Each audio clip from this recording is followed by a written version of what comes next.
नमस्कार, मिशन राज YouTube channel पे आप सभी का हार्दिक स्वागत है। जैसा कि आप सबको पता है, RSCIT के एग्ज़ाम आपके बीच 1 अक्टूबर 2023 को होने वाला है। उसके कुछ महत्वपूर्ण क्वेश्चंस आपके बीच लेके आए हैं और थोड़ा सा इनको ध्यान से देखें और 35 पूरे 35 के 35 क्वेश्चन सही करवाने की पूरी कोशिश रहेगी। आपके पूरे 35 के 35 क्वेश्चन सही करवाएंगे हम लोग। तो देखें, ज़्यादा टाइम वेस्ट नहीं करते हुए अपन क्वेश्चन पे आते हैं। पहला क्वेश्चन आपके सामने दिखाई दे रहा है, दर्शाए गए चित्र के क्रम में खाली स्थान को भरें। तो यहाँ पे 4 ऑप्शन आपके सामने आ रहे हैं, micro computer, mini computer, super computer. तो इन देखो, माइक्रो कंप्यूटर, मिनी कंप्यूटर और सुपर कंप्यूटर जो ये आपका पहले दे रखा है यहाँ पे, उसमें आप थोड़ा सा ध्यान से देखिए कि पहला देखो माइक्रो कंप्यूटर है। माइक्रो कंप्यूटर आकार में सबसे छोटा होता है और ये 4th जनरेशन का कंप्यूटर है। माइक्रो कंप्यूटर क्यों कहा जाता है? क्योंकि इनके अंदर माइक्रो प्रोसेसर लगा होता है, इसलिए इनको माइक्रो कंप्यूटर कहा जाता है। उसके बाद मिनी कंप्यूटर माइक्रो से बड़ा होता है और जो खालिस्तान है उससे छोटा होता है। सबसे बड़ा जो कंप्यूटर होता है वो होता है सुपर कंप्यूटर। सुपर कंप्यूटर के बारे में आपको थोड़ा सा मैं डिटेल से बता दूं। सुपर कंप्यूटर होता क्या है, और भारत में प्रथम निर्मित जो सुपर कंप्यूटर है उसका नाम है परम। क्या नाम है? परम। उसका नाम होगा आपके परम। वैसे तो आप अपनी इसके आंसर का आपको पता चल गया होगा। इसमें मेन फ्रेम कंप्यूटर इसका आंसर है, main frame computer. D option इसका सही आंसर होगा। तो ध्यान दें, इसका जो आंसर होगा क्या होगा? D, main frame computer. चलो, इसमें कोई डाउट हो तो आप कमेंट बॉक्स में मुझे जो भी आपका डाउट हो वो आपको बता देना। दूसरा क्वेश्चन है, दर्शाए गए चित्र के क्रम में खाली स्थान को भरें। तो यहाँ पे देखो, आपको स्क्रीन पे आपको दिखाई दे रहा होगा, दर्शाए गए चित्र के क्रम में खाली स्थान को भरें। तो यहाँ पे कंप्यूटर का वो दे रखा वर्गीकरण, एनालॉग कंप्यूटर, हाइब्रिड कंप्यूटर।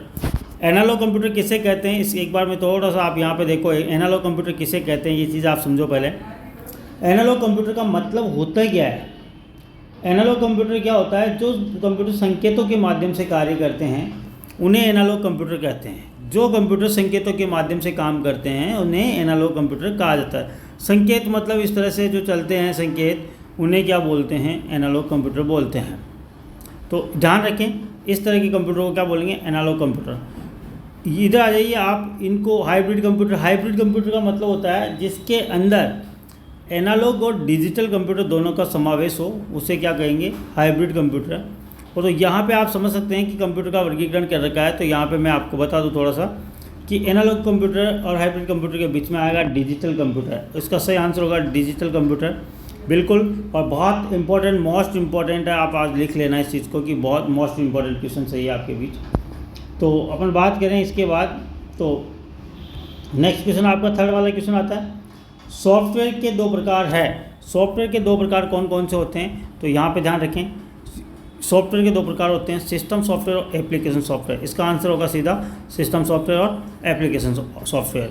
चौथा क्वेश्चन आपके बीच, कंप्यूटर घर में निम्न में से किन प्रयोजनों के लिए इस्तेमाल यूज किया जा रहा है?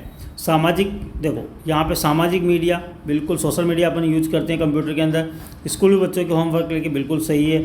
मनोरंजन के लिए बिल्कुल सही है। तो यहाँ पे सही आंसर होगा दिए गए सभी, बिल्कुल आपको आंसर मिल जाएगा इसमें, दिए गए सभी। चलो नेक्स्ट क्वेश्चन पे बात करें अपन, निम्न में से कौन सा शिक्षा के क्षेत्र में कंप्यूटर का प्रयोग बताता है? शिक्षा के क्षेत्र में देखो, ऑनलाइन, अब यहाँ पे ध्यान दो, ऑनलाइन अपन बात करेंगे कि क्या क्या होता है। देखो, एक तो ऑनलाइन शिक्षा बिल्कुल बात होगा, डिजिटल लाइब्रेरी बिल्कुल मिलता है, स्मार्ट क्लास बिल्कुल सही है। तो इसका आंसर भी हो जाएगा दिए गए सभी, बिल्कुल आप लोग ध्यान दें, बिल्कुल इसका आंसर होगा दिए गए सभी। पहली जनरेशन के कंप्यूटर का मुख्य कंपोनेंट था, पहली जनरेशन का मुख्य कंपोनेंट था, तो इसका पहली जनरेशन का मुख्य कंपोनेंट क्या था? वैक्यूम ट्यूब और वाल्व, इंटीग्रेटेड सर्किट्स और ट्रांजिस्टर। तो इसका सही जो आंसर होगा वैक्यूम ट्यूब। फर्स्ट जनरेशन के अंदर जो कंप्यूटरों के अंदर इलेक्ट्रॉनिक पुर्जा काम में लिया गया था उसका नाम था वैक्यूम ट्यूब या वाल्व भी कहा जाता है उसको। नेक्स्ट आता है 7वां क्वेश्चन लेते हैं आज का, चित्र में किस प्रकार के कंप्यूटर को दर्शाया गया है? अब इस तरह का चित्र दे दिया और इसमें पूछा गया आपसे कि किस प्रकार का कंप्यूटर दर्शाया गया है। तो डेस्कटॉप कंप्यूटर आप लोग जानते होंगे, जो बिल्कुल छोटा सा अपने सामने अपन यूज़ करते हैं वो डेस्कटॉप कंप्यूटर। लैपटॉप के आप बारे में आप जानते हो। तो कुछ क्वेश्चन ऐसे होते हैं जो माइंड से अपन काम में लेते हैं, उनको कौन माइंड से अपन देख सकते हैं, अपन अपने माइंडली क्वेश्चन सही सही सेट कर सकते हैं कि इतना बड़ा कंप्यूटर कौन सा हो सकता है। ये तो हो नहीं सकता डेस्कटॉप कंप्यूटर, लैपटॉप हो नहीं सकता, पॉपटॉप कंप्यूटर हो नहीं सकता। तो सही आंसर हो जाएगा मेन फ्रेम कंप्यूटर। बिल्कुल सही है, इसका आंसर सही होगा main frame computer. Next question है आपका, इनमें से कौन सा कंप्यूटर की भंडारण क्षमता प्रदर्शित और डेटा प्रोसेसिंग के लिए माना जाता है। तो अब देखो इसमें के मामले में शक्तिशाली कंप्यूटर, अब देखो सबसे शक्तिशाली कंप्यूटर की बात कर रहे हैं यहाँ पे। सबसे शक्तिशाली कंप्यूटर कौन सा होता है बेटा, देखो ध्यान से देखो, माइक्रो कंप्यूटर है, main frame computer, super computer या प्लेटफॉर्म कंप्यूटर। तो इसमें सही सबसे शक्तिशाली कंप्यूटर होगा अपना सुपर कंप्यूटर। बिल्कुल बिल्कुल। आज का क्वेश्चन नवा क्वेश्चन लेते हैं हम आपके साथ। इसमें निम्न में से कौन सा कंप्यूटर निम्न में से कौन सा कंप्यूटर सिस्टम की विशेषता नहीं है। शुद्धता, विविधता, सोचने की क्षमता, स्पीड। कंप्यूटर के अंदर सोचने की क्षमता बिल्कुल भी नहीं होती है। बिल्कुल ध्यान देने योग्य वाली बात है कि कंप्यूटर के अंदर सोचने की क्षमता नहीं होती है। नेक्स्ट क्वेश्चन आपका, प्रिंटर इनमें से किसका उदाहरण है। बिल्कुल देखो यहाँ पे सोचने, इनपुट का होगा नहीं, वो प्रोसेसिंग होगी नहीं, स्टोरेज होगा नहीं, तो बचा कौन सा, आउटपुट। आउटपुट का उदाहरण है प्रिंटर। बिल्कुल ध्यान देना, प्रिंटर किसका उदाहरण है, आउटपुट का। नेक्स्ट क्वेश्चन है, इनमें से कौन सा सुपर कंप्यूटर के रूप में नहीं जाना जाता। इनमें से देखो सुपर कंप्यूटर के रूप में नहीं जाना जाता, मैंने अभी थोड़ी देर पहले आपको बताया था कि परम सुपर कंप्यूटर के अंदर आता है, और IBM भी सीक्वेंस में आता है, फिजिक्स भी आता है। सुपर, ये तीनों सुपर कंप्यूटर के पार्ट है। सुपर कंप्यूटर है, पार्ट नहीं, सुपर कंप्यूटर कह सकते हैं इनको। बाकी डेल ये इसके सुपर कंप्यूटर के रूप में नहीं जाना जाता है। तो इसका सही आंसर हो जाएगा ये वाला। तो ये डी वाला इसका बिल्कुल सही आंसर होगा, ध्यान रखें। नेक्स्ट आज का 12वां क्वेश्चन है, निम्न में से कौन सा एक एप्लीकेशन सॉफ्टवेयर नहीं है। निम्न में से कौन सा एक एप्लीकेशन सॉफ्टवेयर नहीं है। एप्लीकेशन सॉफ्टवेयर किसे कहते हैं, पहली चीज़ तो वो ध्यान देखो, जो सॉफ्टवेयर अपनी यूज में, मतलब जो सॉफ्टवेयर अपनी यूज़ के लिए बनाए गए हैं, अपने लिए बनाए गए हैं, अपन काम में लेते हैं जिन सॉफ्टवेयर को, वो सारे एप्लीकेशन सॉफ्टवेयर होते हैं। तो यहाँ पे देखो, पेज मेकर को अपन काम में लेते हैं, बिल्कुल। नोटपैड को अपन काम में लेते हैं, बिल्कुल। फोटोशॉप को अपन काम अपने लिए बनाया गया है। अपने लिए बनाया कौन सा नहीं है, विंडोज 7। विंडोज 7 भी अपने लिए, लेकिन इसके बगैर कंप्यूटर नहीं चलता, सिस्टम सॉफ्टवेयर के अंतर्गत आता है। ये क्या आता है, सिस्टम सॉफ्टवेयर के अंतर्गत आता है। तो इसका सही आंसर होगा नहीं है। इस ऑप्शन पे जाए ना आप, नहीं है को कहीं कंफ्यूज कर देते हैं अपन, इस नहीं है को ध्यान से देना। इसका सही ऑप्शन हो जाएगा ए। चलो नेक्स्ट क्वेश्चन, आज का 13वां क्वेश्चन है, एक आउटपुट डिवाइस का एक उदाहरण है। एक आउटपुट डिवाइस का एक उदाहरण है बी, बिल्कुल प्लॉटर। आउटपुट डिवाइस का उदाहरण हो जाएगा अपने प्लॉटर, ये बिल्कुल सही इसका आंसर होगा प्लॉटर। स्कैनर, टेप, सॉफ्टवेयर, ये सब अलग होते हैं। यहाँ पे इसका सही उदाहरण हो जाएगा प्लॉटर। प्लॉटर क्या होता है, प्रिंटर का बड़ा रूप होता है। निम्न में से कौन सी कंप्यूटर सिस्टम की एक सीमा है। निम्न में से कंप्यूटर सिस्टम की कौन सी एक सीमा है, बुद्धि का अभाव। बिल्कुल ये सही है। नेक्स्ट क्वेश्चन लेते हैं, आज का 15वां क्वेश्चन आपके बीच, निम्न में से कौन सा एक सिस्टम सॉफ्टवेयर है।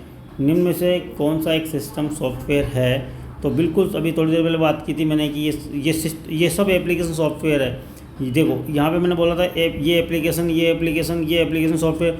तो बचा कौन सा, जो बचा है वो सिस्टम सॉफ्टवेयर हो जाएगा। विंडोज 7 इसका सिस्टम सॉफ्टवेयर के अंतर्गत आता है। तो अपन नेक्स्ट बात करते हैं 16वें क्वेश्चन की। मेन फ्रेम कंप्यूटर बहुत सस्ते हैं, इस कथन का उत्तर निम्न विकल्पों में से चुनिए।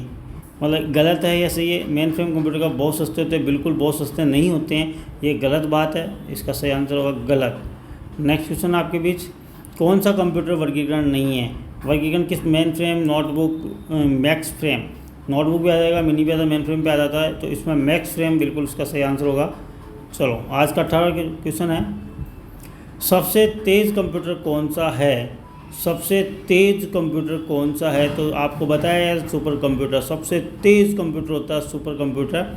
तो बच्चों आज के जो अपन ने 18 क्वेश्चन किए हैं, उसके बाद नेक्स्ट जो अपना होगा कंप्यूटर का सिस्टम, ये अपन कल बात करेंगे। आज अपन ने 18 क्वेश्चनों के बारे में बात की, कंप्यूटर का परिचय, और इसके अलावा भी मोस्ट इंपॉर्टेंट क्वेश्चन है वो भी मैं आपको बाद में करवाता रहूँगा। अगर अभी तक यहाँ तक समझ में नहीं आया हो तो आप कमेंट बॉक्स में कमेंट करके बता देना। और अगर अभी तक इस चैनल को आपने सब्सक्राइब नहीं किया तो सब्सक्राइब करना ना भूलें। रोज़ मैं आपको 20 से 30 क्वेश्चन रोज़ कराता रहूँगा। अगर फिर भी आपको कोई डाउट हो तो मुझे पूछे। बेल आइकन की घंटी को ज़रूर दबा दें जिससे कि आपको अपना जो भी नोटिफिकेशन है वो आपको प्राप्त होता रहे। और आपका कोई भी सजेस्ट हो वो आप मुझे कमेंट बॉक्स में सजेस्ट करें। और अगर आपको ये अच्छा लगा हो क्लास तो आप इसको शेयर करें, ज़्यादा से ज़्यादा दोस्तों के अपने दोस्तों के साथ पहुँचाएँ। और ये बहुत इंपॉर्टेंट क्वेश्चन है जो मैं आपके बीच लेके आ रहा हूँ। करीबन मैं आपको ये से क्वेश्चंस पूरे 15 के 15 जो चैप्टर है उनके पीछे के क्वेश्चंस भी इसमें आ जाएंगे, और किस तरह के एग्ज़ाम्स होते हैं पुराने पेपर्स भी मैं आपको करवा दूंगा। लेकिन आप उसके लिए आपको करना क्या होता है, अपने चैनल्स को भी अगर अभी तक सब्सक्राइब नहीं किया सब्सक्राइब करें और शेयर करें, लाइक करें। ज़्यादा से ज़्यादा अपने जो भी एग्ज़ाम देने वाले अक्टूबर 2023 को जो भी एग्ज़ाम देने वाले विद्यार्थी हैं उन सब तक पहुँचाएँ, क्योंकि ये जो क्लास है इनसे आप 35 क्वेश्चंस पूरे के पूरे सही कर पाओगे। ये मैं आपसे वादा करता हूँ, पूरे के पूरे क्वेश्चन आप सही कर पाओगे। ओके, अलविदा, थैंक यू, बाय।